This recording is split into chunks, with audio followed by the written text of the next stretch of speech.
एकाइ 2 विकास र विकासका पूर्वाधार। पाठ 2 दिगो विकास। 1 दिगो विकासको अवधारणा प्रष्ट पार्नुहोस्। उत्तर दिगो विकासको अवधारणा मूलतः वातावरण संरक्षण र विकास निर्माणका बीच प्रत्यक्ष रूपमा सन्तुलन कायम गर्ने सोच हो।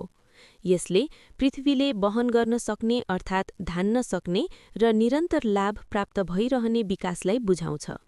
यति मात्र नभई यसले एक क्षेत्रको विकास गर्दा अर्को क्षेत्रको वातावरणीय पक्षमा समेत क्षय हुन नदिने गरी गरिने विकासलाई समेत जनाउँछ। तसर्थ भावी पुस्ताका आवश्यकतासँग सम्झौता नगरी वर्तमान पुस्ताका आवश्यकताहरू परिपूर्ति गर्ने विकास नै दिगो विकास हो। संयुक्त राष्ट्र सङ्घको 42औं साधारण सभा सन् 1987 पछि यो अवधारणा विश्वव्यापी बनेको हो। 2 अव्यवस्थित विकास विनाशको कारण बन्दैछ। पुष्टि गर्नुहोस्। उत्तर हाम्रो अस्तित्व प्रकृति संरक्षणमा निर्भर छ।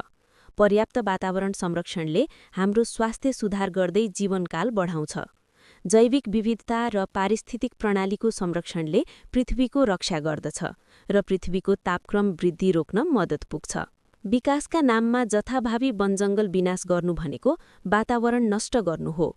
विकास गर्दा अहिलेको आवश्यकतासँगै भावी पुस्ताका आवश्यकतालाई पनि असर पार्नु हुँदैन।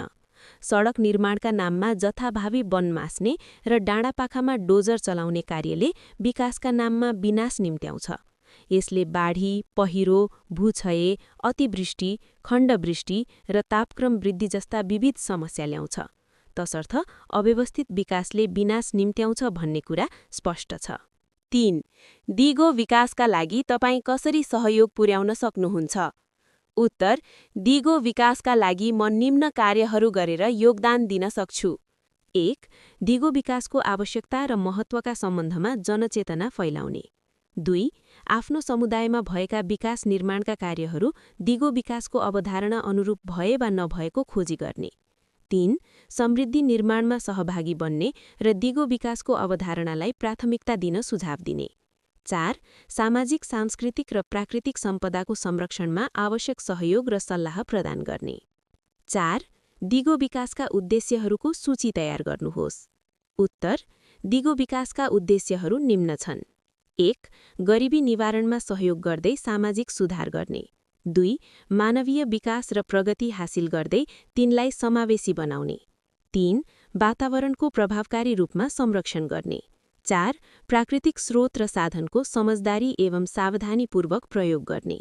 5 उच्च, स्थिर र दिगो आर्थिक वृद्धि एवं विकास प्राप्त गर्ने। 6 सुशासन, सामाजिक न्याय र सामाजिक सद्भाव कायम गर्ने। 7 सामाजिक र सांस्कृतिक सम्पदाको संरक्षण गर्ने।